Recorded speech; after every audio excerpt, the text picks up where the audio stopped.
लोग भले कहते हैं कि खाली हाथ आए थे, ठीक है खाली हाथ आए थे, लेकिन खाली हाथ जाना नहीं है। इस देश का ऋण चुका के जाना है।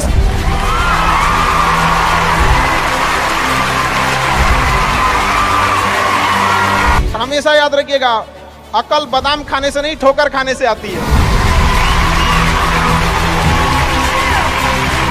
हमने इतिहास से यह सीखा है कि इतिहास से कोई कुछ नहीं सीखता।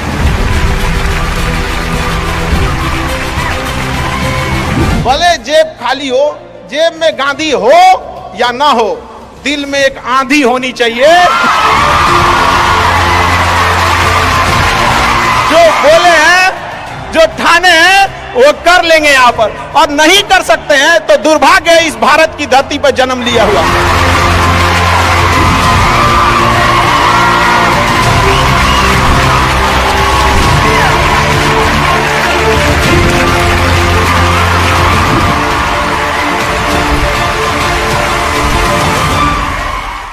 भारत में एंटरप्रेन्योर इतने बड़े संख्या में आ रहे हैं और काफी खुशी हुई इस चीज को देखकर कि भारत चेंजिंग की ओर जा रहा है अब अपने ओर। हमेशा सीखने की प्रवृत्ति रखिएगा।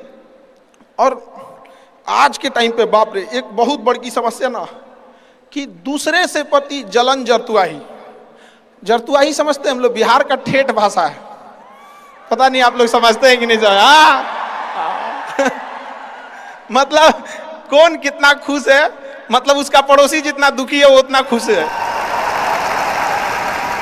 ये सब चीजों से थोड़ा आज के समय में अपने आप को थोड़ा बचा के रखने की कोशिश कीजिएगा लोग, क्योंकि किसी के जलन वगैरह से नहीं होता। अक्सर देखिएगा ना, अब चूंकि ये एंटरप्रेन्योर है, बिजनेस का चीज है, तो एक छोटा सा देखिएगा ना, गांव में किसी के पास समोसा का दुकान चल जाता तो उसके बगल में एक और समोसे खोल देता है। अरे आप बहुत सारी चीजें हो सकती हैं। आप डिसीजन आप कभी भी किसी और के मर्जी से इन्फ्लुएंस होके लीजिएगा, वो कभी डिसीजन सही नहीं होगा। डिसीजन आपका अपना होना चाहिए, आप क्या कर सकते हैं। और ये जिस दिन आप पहचान गए, उस दिन समझिए आधा काम आप अपने से कर दिए यहाँ पर। और वो सबके अंदर कुछ ना कुछ है, ऐसा नहीं है कि ऊपर वाला आपको खाली हाथ भेजा, सबके अंदर कुछ ना कुछ है। और ये लोग भले कहते हैं कि खाली हाथ आए थे, ठीक है खाली हाथ आए थे, लेकिन खाली हाथ जाना नहीं है। इस देश का ऋण चुका के जाना है, समाज को कुछ दे के जाना है, एक अच्छे सिद्धांत, अच्छे कर्म को दे के जाना है। क्या कोई कह सकता है कि अब्दुल कलाम खाली हाथ गए थे? नहीं खाली हाथ गए थे। विवेकानंद खाली हाथ गए थे? अंबेडकर साहब खाली हाथ गए? नहीं गए।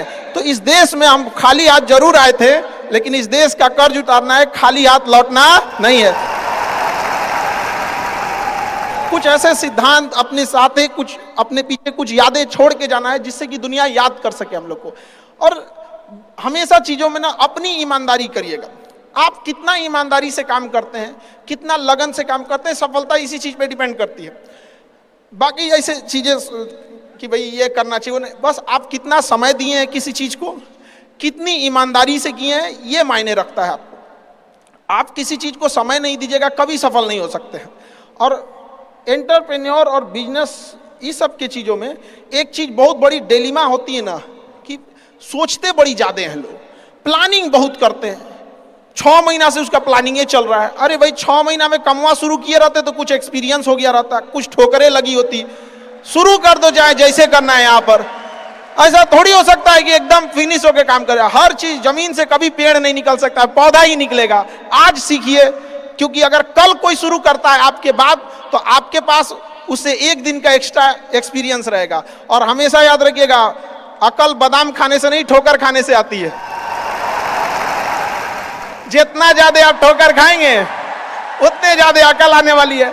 दुनिया का कोई इंसान जो सफल है कह दे कि हमको ठोकर नहीं लगा है, या कोई कह दे कि हम एक ही बार में यहाँ आए हैं, कभी नहीं आ सकते हैं। यहाँ पर स्टार्टिंग कीजिए, यहाँ पे ज्यादा प्लानिंग व्लानिंग के चक्कर में नहीं रहे। कितना अच्छा आप प्लानिंग करके आइएगा ना कुछ चीजें गड़बड़ होंगी, क्योंकि किताबी नॉलेज, ये मोटिवेशन, ये सब चीजें, ये एक अलग चीज है। धरातल पे उतर के जाइएगा ना तो अलग चीज है यहाँ पर, और कभी बिहार में आके देखिएगा तो एकदम में अलग मिलेगा।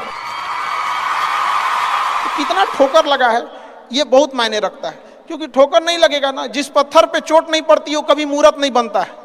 तो इसलिए जितना आपको चोट लग रहा है तो ये आपके लिए अच्छी बात है, क्योंकि बड़े बड़े लोगों की जिंदगी में मुसीबत आती है, वो मुसीबत ही आती है बड़े जिन लोगों के लिए, क्योंकि फिल्म में जो सबसे टफ रोल होता है ना, वो बढ़िया हीरो के कंधे पे दिया जाता है। तो ये पृथ्वी पे भी ना ऊपर वाले को पता है कि ये बढ़िया हीरो है, इसको थोड़ा सा हम रोल देते हैं बढ़िया। तो बड़ी जिम्मेदारी देने से पहले ऊपर वाला भी ना आपको टेस्ट करता है, टेस्ट करके ही देखेगा कि नहीं करेगा। हम लोग छोटा सा कोई सामान खरीदते हैं तो उसको ठोक बजा के चेक करते हैं कि सह लेगा कि नहीं सह लेगा। एक छोटा सा बर्तन कोई खरीदने जाता है तो पटक के दिखाता है, देखिए मजबूत है। तो ऊपर वाला भी जब आपको बहुत बड़ा जिम्मेदारी देने वाला होता है ना, तो पहले सोचता है कि इसका थोड़ा सा टेस्ट कर ले। बहुत लोग टेस्टे में भाग जाते हैं, ए भगवान हमरा काहे लिए तुम मुसीबत लाया। यार जब ऊपर वाला तुमको खुशी दिया था तो थैंक यू कहना भूल गए थे, और जब मुसीबत दिया चेक करने के लिए तो परेशान हो गए। यहाँ पर इस चीजों से घबराना नहीं चाहिए किसी को। जिसके जिसके जीवन में कठिनाई आ रही है, आप समझिए कि आप एक सही रास्ते पे जा रहे हैं, क्योंकि वही रास्ता सफलता का है। और अगर आपके जीवन में कठिनाई नहीं आ रही है, आप गलत रास्ते पे हैं, क्योंकि सफलता का रास्ता बहुत कठिन होता है। और अभी डिजिटल इंडिया है, सबके हाथ में मोबाइल हो गया है। एक चीज अगर आप बहुत आगे बढ़ेंगे ना, तो एक प्रॉब्लम फेस करेंगे। बिना मतलब लोग आपके ऊपर उंगलियां उठाने लगेंगे, बिना मतलब, जिनको कोई मतलब नहीं। आप देखिएगा तो मतलब अजीब लगेगा। इस सब चीजों से कभी मत घबराइएगा। ये कॉस्ट होगी, आपको चुकानी पड़ेगी जब आप बहुत आगे जाएंगे। तो आप लोग बहुत आगे जाएंगे तो पहले से माइंड में कब करके रखिएगा, कुछ लोग होंगे जो बिना मतलब आपसे सवाल पूछेंगे। इन लोग को कभी इंटरटेन मत कीजिएगा, क्योंकि अब भाषा थोड़ी हार्ड हो जाएगी, लेकिन एक हार्ड हो जाएगा तो हो जाएगा। बस भाषा, भाव को समझिएगा, भाषा का नहीं। कि कुत्तों की रेस में दौड़ने से घाटा यह है कि जीतने के बाद भी कुत्ता ही कहलाएगा आदमी। एक बार एक रेस में ना कुछ कुत्तों को दौड़ाया गया, बीच में शेर बांधा गया कि कौन तेज दौड़ता है। शेर दौड़ा ही नहीं, कहा कि जीत के भी क्या फायदा, जीतने के बाद वो कुत्ता कहलाएगा। समझा? तो जब आप आगे बढ़ेंगे ना, तो ये कॉस्ट है, समझिएगा इस चीज को। पहले ये कम था, क्योंकि पहले लोगों के पास में हाथ मोबाइल वोबाइल कुछ नहीं था, मतलब काना फूसी में रह जाता था। लेकिन अब ये बहुत बड़े पैमाने पे हो गया। तो ये सब चीजों से बचिएगा, और ये आएगा आपके साथ में लाइफ में ये चीजें। जैसे हम आपको छोटा सा मतलब व्यवहारिक चीज पे बताते हैं। जब बहुत आगे जाएंगे ना, तो कुछ कहेंगे अरे इसका प्रोडक्ट खराब है, इसका ये चीज, मतलब कुछ ना कुछ बोलेंगे। उसको बस ऐसे समझिएगा कि जब आप बढ़ते हैं तो आपके चेहरे पे कभी कभी कुछ दाने निकल जाते हैं, उसको छेड़ा नहीं जाता है। 10 दिन 15 दिन बाद वो खत्म हो जाता है, फिर दिखता तो है तो आपका चेहरा ही दिखता है। और ज्यादा खखोरेंगे ना तो उधर के बर्बाद कर देगा आपको। हम निकला है छोड़ दीजिएगा उसको। एक समय आएगा जब आप ही जाने जाएंगे। यहाँ लोग किस चीज पे नहीं उंगलियां उठा देते हैं, भगवान को उंगलियां उठा दिए लोग। अग्नि परीक्षा भगवान को देना पड़ा, हम लोग की क्या औकात है जी यहाँ पर। इसलिए भाई इस सब चक्कर में नहीं पड़िएगा। आप जो हैं वो एकदम परफेक्ट है, चाहे जैसे भी हो। गलतियां सबसे होंगी, जो गलती करिएगा उसको एक्सेप्ट कर लीजिएगा। हाँ हमारे पास ऐसे गलती हो गई, नेक्स्ट टाइम से हम सुधारेंगे, बट कोशिश कीजिएगा गलतियां ना हो। लेकिन सबके जवाब देने की कोशिश मत कीजिएगा। आप इंसान है, कोई डिटर्जेंट नहीं है कि सफाई करते चलते हैं आप। और काबिल इतना बनिए ना कि लोग आपको रोकने के लिए ना साजिश करना पड़े, कोशिश नहीं। उस लेवल पे जाइए। आपको यार ये कैसे आगे निकल गए यहाँ पर। आएंगी चीजों को हम लोग भी फेस किए हैं, आप लोग भी फेस करना होंगे। यहाँ पे शुरुआत में सबको कॉस्ट चुकानी पड़ती है। और ना लोग कहते हैं कि सबके अंदर कोई यूनिक क्वालिटी होती है। इसको पहचानने का एक तरीका होता है। जब आप मुसीबत में फंसेंगे ना, तो वही काम कीजिएगा जो आपको सबसे अच्छा आता है, सबसे अच्छा आता है। आप मुसीबत में फंसेंगे। हम लोग जब इंटर पास किए थे तो हम लोग के सामने भी फाइनल क्राइसिस आया था। सबसे पहले वेल्डिंग मारना चालू किया था आदमी की, बिना किसी काम का किसी दुकान पे बैठ के वेल्डिंग मारते रहो। अरे सही भी मारते थे तो 4 को चीज सुना देता था। यार ऐसे नहीं, ऐसे होता है, क्या बात करते हैं, बढ़िया मारते थे और वही सुन लेता था आदमी यहाँ पे। फिर धीरे धीरे किसी को पढ़ाना धीरे धीरे चालू किया आदमी। कुछ दोस्तों ने कहा कि भाई तुम पढ़ाओ, ठीक पढ़ाता है, तो आदमी उधर चला गया। तो आपको भी पता है कि आप किस चीज में अच्छे हैं। तो धीरे धीरे अपने आप के अंदर वो पहचानिए, उसको सुधारने की कोशिश कीजिए और इधर उधर ज्यादा ध्यान नहीं दीजिए। मुसीबत आए तो अपने आप को एक बार थपथपाइएगा कि हाँ आप उस इलीट क्लास में हैं जिसके सामने मुसीबत आई है। और एक समय आएगा कि जब आप इस मुसीबत को पार कर जाएंगे, और एक समय आएगा कि जब यहाँ आके आप अभी अपनी संघर्ष की कहानी बताएंगे कि हम भी ऐसा थे। और हम आप सबसे यही उम्मीद करते हैं कि भगवान से भी हाथ जोड़ के यही दुआ मांगते हैं कि जितने लोग हैं देश के, सबको एक दिन अपनी कहानी सुनानी पड़े, क्योंकि यह देश वीरों की धरती है, वीरांगनाओं की धरती है। यहाँ पर हर बच्चा यहाँ का फौलाद है अपने आप में यहाँ पर। तो ये वक्त है अब ऋण चुकाने का।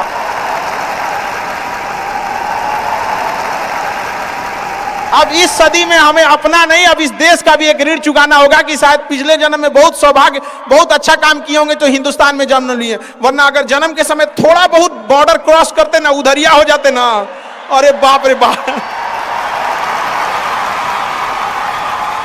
अरे क्या दुर्दशा होता जिसका कोई हद नहीं। यहाँ पे थोड़ा सा बस उधर घसक जाते तो।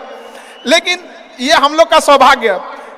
एक चीज हम लोगों ने गलती किया के बाद, हमने महिलाओं के पावर को ना अंडर एस्टिमेट कर दिया। हम लोग 1947 से जो पुरुष समाज है ये सोच रहा है कि देश को आगे ले जाने के लिए, अभी तक सोचिए रहा है। ये हम लोगों से गलतियां हुई हैं। और लड़कियों को हमने जो साथ छोड़ दिया महिलाओं का ना, बस यकीन मानिए जिस दिन भारत देश की महिलाएं पुरुषों के साथ कदम से कदम मिला ली, 10 साल में देश की सूरत बदल जाएगी, दुनिया देखते रह जाएगी। यहाँ पर हम इस चीज को ज्यादा समझ सकते हैं क्योंकि हमारी खुद की बहन नहीं, अपनी बहन नहीं, लेकिन अभी भी हम अपना घर देखते हैं ना तो लगता है कि बहुत बड़ी कमी है। और अगर बहन रहती तो चीजों को अच्छे से समेट के रख सकती थी। अब तो इसलिए हम देखेंगे हमको इंडिया में सबसे ज्यादा राखी बांधी जाती है, पूरे हिंदुस्तान में सबसे ज्यादा राखी बांधी जाती है। नहीं था तो हमारे यहाँ माझी जी थे ना, वो कहे कि भगवान के भरोसे मत बैठो, क्या पता भगवान तोरे भरोसे बैठा लो। तो बहन नहीं थी तो क्या दिक्कत है, दुनिया में सबसे ज्यादा राखी बांधी गई। अब मतलब आप सोचते हैं कि अगली बार, अभी इस बार 7,500 राखी बांधी गई थी, 7,500। हर साल रक्षाबंधन के बाद, पहले ही रक्षाबंधन से पहले हमको एक डॉक्टर अपॉइंट करके रखना पड़ता है कि सर मेरा ना ब्लड रुक जाएगा, इतना राखी बांधी जाती है। तो आप एकदम ना स्टैंड बाई पे रेडी रहिएगा वहां पे। इतना राखी बांधने के बाद एक आदमी आता है मेरा हाथ उठाने वाला, वो हाथ लेके चलता है, हम ऐसे चलते रहते हैं। तो खुश नसीब हैं वो लोग जिनके घर में बहनें हैं, जिनकी बेटियां हैं। आप उसकी कदर नहीं कर सकते हैं तो यकीन मानिए इसका बदला भगवान जरूर लेता है। आजकल लोग देखते हैं कि लोग बहू की कदर नहीं करते। अरे वो आपकी बेटी है, चेहरा बदल के वापस भगवान ने भेजा है आपको, नहीं कर सकते कदर ना, तो आपने भगवान की उस नेमत को ठुकरा दिया है। अब फिर घरे में मुसीबत आएगा तो कहेंगे कि पता नहीं क्या हो गया। चाहे चांद पे पहुंच जाइए, चाहे जितना भी आगे चल जाइए, अपनी सभ्यता संस्कृति को मत भूलिएगा वरना मिट जाइएगा आप यहां से। यूनान मिस्र रूमा सब लुट गए जहां से, लेकिन मगर है बाकी नामो निशा हमारा। कुछ बात है कि हस्ती मिटती नहीं हमारी, सदियों रहा है दुश्मन दौरे जहां हमारा। भारत को मिटाने की कोशिश की गई, मिटा कभी नहीं। इसलिए याद रखिएगा अपनी संस्कृति को नहीं भूलना है। और हमसे गौरवपूर्ण संस्कृति पूरे भारत, पूरे विश्व में किसकी है यहाँ पर। तो ये चीजों को थोड़ा सा आप लोग को ध्यान में रखना है और आपस में मिलजुल के एक देश वाली भावना लेके चलना है कि हम सबको मिलकर अब देश को अपना उस पुराना जो गौरव मिला था उसको वापस लौटाना है। और आप लोग आगे बढ़ेंगे, युवाओं में है, अब जिधर युवा चलते हैं उधर ही सब कुछ चल देता है। यहाँ पर तलवारों के साए पर इतिहास हमारा बनता है, जिस ओर जवानी चलती है उस ओर जमाना चलता है। आप युवा लोग हैं, आपको किसी कौन रोक सकता है यहाँ पे। मैं दरिया हूं, अपना हुनर जानता हूं, जिधर से भी गुजरूंगा अपना रास्ता बना लूंगा। तो युवाओं में यही तो एक है, भले जेब खाली हो, जेब में गांधी हो या ना हो, दिल में एक आंधी होनी चाहिए कि जो बोले हैं, जो ठाने हैं वो कर लेंगे यहाँ पर। और नहीं कर सकते हैं तो दुर्भाग्य है इस भारत की धरती पर जन्म लिया हुआ, ये व्यर्थ हो जाएगा यहाँ पर। तो एक कहानी लिखना है जो आगे जाके सबको सुनाना है। और हर उस घर में 2 किलो अलग से मिठाई जाएगी जिस घर से आवाज आई थी कि इससे नहीं हो सकता है, अलग से एकदम ले भैया ये तेरे लिए स्पेशल है। यहाँ पर एकदम तारीफ करने वालों की कमी हो जाए, जलने वालों की कमी नहीं होना चाहिए। एकदम मिसाल बनिए। आप सब लोग को, हमारा आप सब लोग को ढेर सारा शुभकामनाएं, दुआएं। आपके ठोकरें आएंगी, लगेंगी ठोकरें, उसी को ठोकर लगती है ना जो चलता है, जो सुतल है बेड पे, ओकरा कौन ची का ठोकर लगने वाला है। और ठोकर नहीं लगेगी तो नहीं आगे बढ़ सकते हैं। कामचोरों से तो इंडिया परेशान है, जो कुछ नहीं करता वो भी संडे को आराम करता है। अरे तोरे लिए कौन सी का संडे यार, काम बस ईमानदारी से कीजिए। हम लॉकडाउन का एक छोटा सा एग्जांपल देते हैं। हमारे यहाँ एक लेबर था, जो नहीं काम करते हैं लेबर लोग, उनकी बहुत दुर्दशा हो गई लॉकडाउन में। रियल में एक्चुअली उनके साथ प्रॉब्लम क्या है ना, they don't have backup money. वो डेली कमाने वाले हैं, डेली खाने वाले हैं। उनका अगर 10 दिन का दिहाड़ी बंद हो गया ना तो उनके लिए बहुत दिक्कत आ जाती है। और लॉकडाउन में बेचारों के साथ क्या हो गया, अब इतनी पॉपुलेशन है, गवर्नमेंट भी कितना को देख सकती है, एक लिमिटेशन है वहां पर। तो उसके साथ बहुत दिक्कत आ गया। तो हमसे बेचारे, हम भी लॉकडाउन में खाली बैठे थे, तो हमसे बोले कि देखिए एक तो काम नहीं मिलता है, मिलता है तो हम लोग को महीना में 20 दिन मिलेगा, 22 दिन मिलेगा, हम लोग के पास बैकअप नहीं होता है। तो उसको हमने एक छोटा सा बात बोला कि भाई देखो, एक काम बस मेरा 1 महीना करके देखना, नहीं अच्छा लगे तो छोड़ देना। काम पे जाते कितने हो, तो बताया कि 8 बजे जाते हैं। अलग अलग शहर में वो काम करने वाले मजदूर जो आते हैं, मिस्त्री, उनका टाइमिंग अलग अलग हो सकता है। हमारे यहाँ 8 बजे आते हैं लोग, और फिर दोपहर में लंच करते हैं, शाम में 4-5 बजे 5 बजे चले जाते हैं। तो कहे 8 बजे के काम में आप कितने बजे जाते हो? कहा कि सर वही पहुँचते पहुँचते 7:15 हो जाता है, खैनी उनी बनाते बनाते चाय पीते 8:30 हो जाता है। हम कहे एक बात बताओ, ये आधा घंटा तुम किस में काटे? तो कहा कि जहां काम करने गए ना उनके में से। हम कहे नहीं, यही इस गड़बड़ है। आप अपनी जिम्मेदारी में से आधा घंटा काट लिए थे, आप वहां 15 मिनट पहले पहुंच के देखो। तो कहे आई क्या बोलते हैं मास्टर, पगला गए हैं एकदम। हम भाई देख तुम 1 महीना काम करके देखो, बस तुम वहां 15 मिनट पहले पहुंच के देखो। वो इंसान 15 मिनट पहले पहुंच जाता था, 5 मिनट पहले ही काम चालू कर देता था, बाकियों के आने से पहले। लंच पे जाते थे तो जब सब चले जाते थे 1-8 मिनट लेट से लंच जाते थे, कुछ नहीं होने वाला है। 1-8 मिनट लंच के खत्म होने से पहले ही चले आते थे। बाकी लंच खत्म हो गया 10 मिनट बाद आ रहा है, वो लंच खत्म होने से 1-8 मिनट पहले ही चले आते थे। जब सारे लोग 5 बजे चले जाते थे तो 5:05 पे जाते हैं। तो हमसे कहें कि खान सर ये आप बता रहे हैं नहीं, बहुत उटपटांग बात बता रहे हैं आप। हम भैया 1 महीना काम कर लो, हाथ जोड़ लेते हैं।